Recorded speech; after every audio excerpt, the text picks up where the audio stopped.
Hey everyone, Allison Berger here, and come with me as I explore the ancient city of St. Augustine, Florida. When visiting this quaint and historic city, there's only one way to truly begin your exploration, and that's with the Old Town Trolley Tour.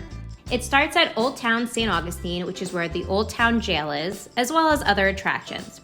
But most importantly, this is where you can get your tickets and start your trolley tour. There are a total of 22 stops that you can hop on and off from when you purchase either your one-day or two-day pass.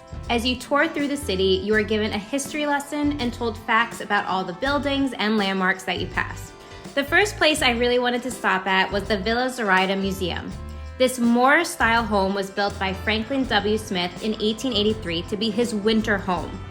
There's an audio tour that guides you through the home, pointing out important artifacts, antiques, and furniture, all while giving you an in-depth history lesson of the architecture and the home itself.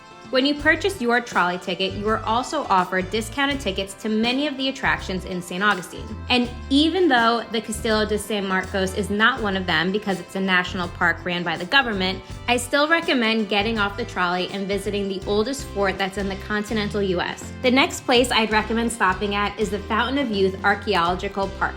After you're greeted by the peacocks that roam the park here, you have to take a sip from the Fountain of Youth. I feel younger already.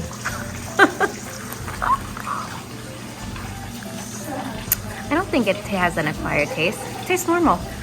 After that, there are plenty of shows and demonstrations to see. I also enjoyed taking the tour at the Spanish Military Hospital Museum.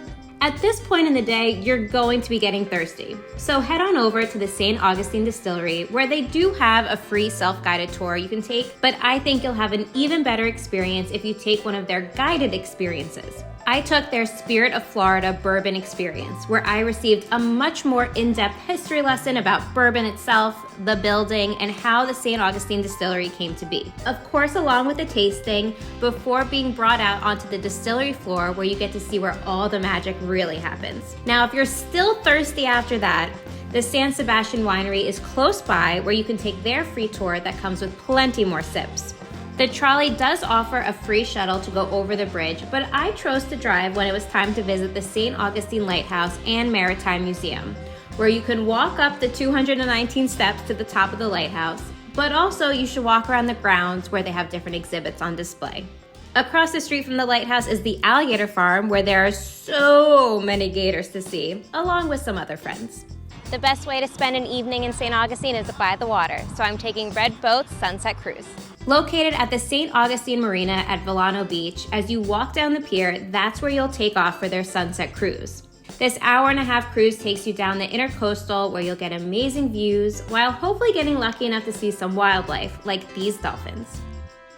This adults-only cruise is BYOB. You'll listen to some music, along with some narration about what you're seeing while on board. Not only will you have a wonderful evening taking in these incredible views of St. Augustine as the sun sets, but you'll also be supporting a veteran-owned business at the same time.